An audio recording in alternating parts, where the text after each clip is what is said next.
Olmos from Oregon State has won 3 in a row, 4-1 in conference. His only loss was to Kale Valencia, who is wrestling on the other side right now, wrestling for the 3rd place spot. Heidi and Brian, the parents of Tyler Eischens, the junior. 22 Pac-12 champion, Eischens of Stanford.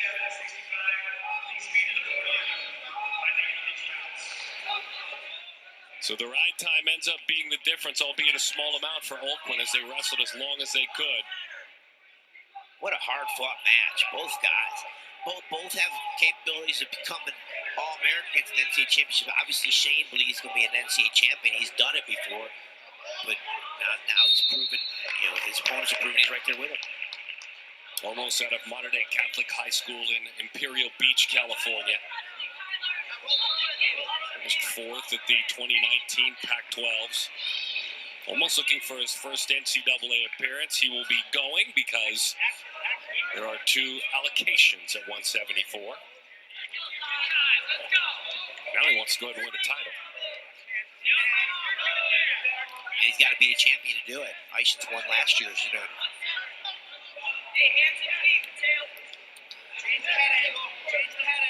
Both guys are being pretty conservative. Almost come a long way. I remember wrestling him back in the day. Literally, he was a middleweight in high school. He was at my camp in San Diego. He's from, I think, Southern. You said a Southern school down there, right? Catholic school, I believe. Modern Day Catholic High School. Yeah, he was good, but not spectacular. He's just steadily improved.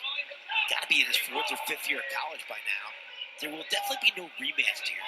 I'm telling you, he was coming out of high school. He didn't have the horsepower he has now. He's a beast. He was such a great student in high school. Now has carried it into college. 3.9 GPA, National Honor Society. Ran track for 4 years as well. Speaking about Olmos. He's almost as good as Shane Griffith's academics. That's impressive. It's really good.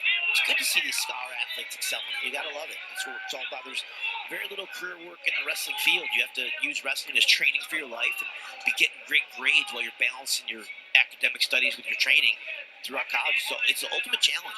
And all athletes have to deal with it. And the wrestlers have to deal with the weight control, too. It's a lot easier to study when you can eat and drink all day. I couldn't agree with you more. You got to get your sleep if you're a wrestler. Sleep is so important. You got to eat, as you said, with regard for your weight. I couldn't agree with you more. You make such a valid point.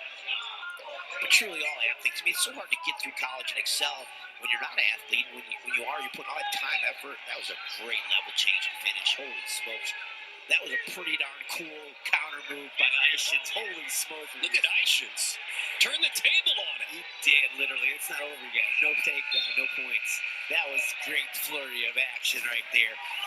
It takes some courage to this dive under counter to the double leg right there.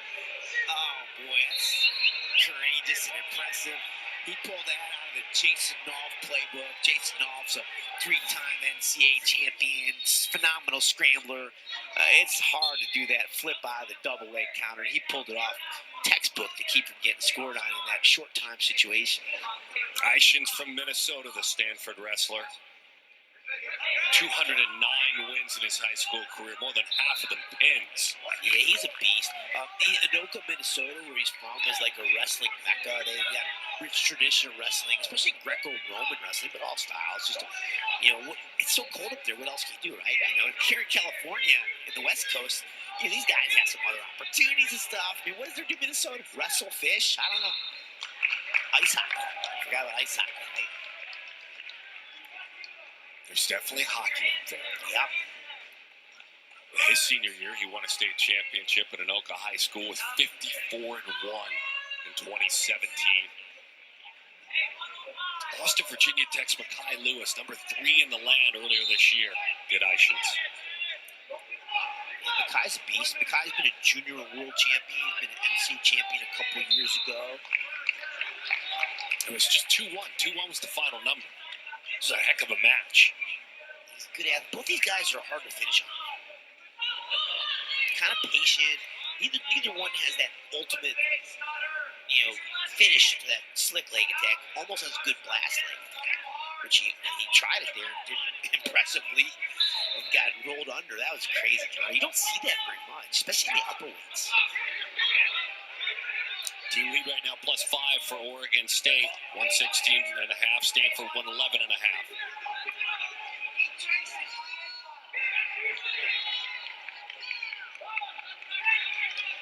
Short time. See if somebody's got some courage to shoot, attack, or slide by, snap, drag, or just hang on each other. They look at the clock. It's so good to try to score down the period. Just when there's time in the clock, there's time to score. It's such a critical and close match at the national level often. If you have a chance, the opponent has no chance to ride you out. Okay, here we go. Big flurry right here. Let's see who's packing on the mat. I don't know if we've seen back points. Yeah, we saw one cross wrist roll earlier. Didn't get the escape. We'll chat about it. So I think we've only seen one set of back points in the whole tournament so far. They did. They'll give him the escape after you said they chat about it. And kind of surprised, Eischens kind of surprised he was given the escape there. You see Eischens, once he saw that one in the air, turned around and wait a minute. Thought we were out. 1-1, here we go. He definitely didn't mean to let him go. Let's see if this sparks an edge for Eischens. Yeah, so he wanted to ride him. He kind of relaxed on the edge. And, oh, that's a nice shot. That's deep. Oh, my goodness. It'll be hard to finish this, though, because Eischens is so courageous and crazy. And he's not going to try. Almost is going to contend for a stalemate here. So he picked him up in the air. That's awesome. But you don't get any points just for picking him up. You got to take him down, obviously. Here's the escape. So Eischens maybe relaxes here. Let's up. No.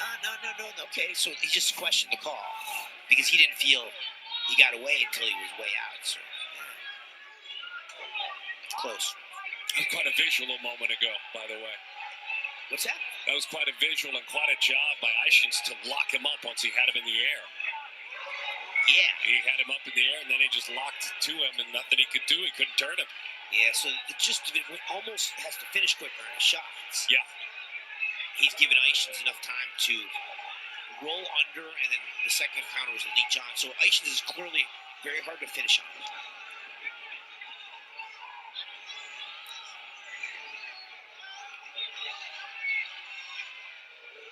There's two. There you go. Let's see what Eischens has on bottom now. He's going to have to scramble like crazy to defend his Pac-12 championship. This is an exciting time for Olmos, Arizona, and Oregon State. And Oregon State is up on the team score too. Oh, nice scramble! Wow. Well, if you're going to give one earlier, you should give him one there. My argument would be, hey, that's what the coach. There's the takedown from earlier. That's the decider of the match right here. 18 seconds left. Eischens got to go crazy. He's got to get his escape and a takedown or a reversal. He's going to rotate. He's going to try to hit a switch maybe. Granby here. Not letting it happen. We're under 10. Almost is going to win this sucker. Oregon State gets another Pac-12 championship. The Oregon State kids are going to go crazy in the background. He did it. Almost Pac-12 champion. Big moment for him. Going to the tournament for the first time ever. Eischens frustrated. They're both going to the tournament.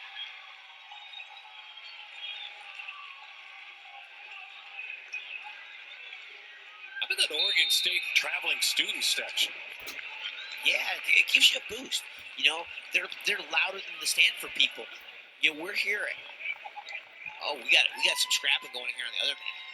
It's coming down. These guys are going hard, heading into overtime possibly. Another challenge brick getting thrown.